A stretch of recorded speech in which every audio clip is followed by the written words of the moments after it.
Happy birthday. ಯಾರು bro ಇದು? ಇದನ್ನೆಲ್ಲ ಕಣ್ಣಿಂದ ನೋಡಿ ಕಂಗಾಲ ಆಗ್ಬಿಟ್ಟಿದೀನಿ. ಬೇಕಣ್ಣ ಈ ಲೋಪರ್ ನನ್ ಮಗನ್ ತಲೆ ಬೇಕೇ ಬೇಕು. Thanks bro. ಪವನ ಇವರಿಬ್ರು ಯಾರು? ಅವ್ರಿಬ್ರು ಪುಂಗ್ಸ್ವಾಮಿ. ಯಾರ ಕಿತ್ತೋದಂಗೆ ರೋಡಾಗ ಹೊಡೀರಿ ಲೋಪರ್ ನನ್ನ ಮಕ್ಕಳನ್ನ. ನಾವಿವತ್ತು ಡಿ ಹಿಲ್ಸ್ಗೆ ಹೋಗ್ತಾ ಇದ್ದೀವಿ. ಗಾಡಿ ರೈಡ್ ಫೀಲ್ ಮಾಡಬೇಕಂತ ಜಾಸ್ತಿ ದಿವಸ ಆಗಿತ್ತು ಡಿ ಹಿಲ್ಸಿಗೆ ಬಂದು. ನಾವು ತುಮಕೂರಿಗೆ ಬಂದರೂ ಜಾಸ್ತಿ ಹೋಗೋದೇ ಡಿ ಹಿಲ್ಸು, ಬೇರೆ ಎಲ್ಲೂ ಹೋಗಲ್ಲ. ಡಿಪ್ರೆಷನ್.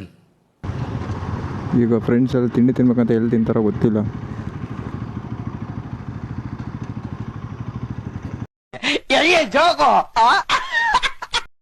ಮತ್ತೆ ಭೇಟಿಯಾಗೋಣ.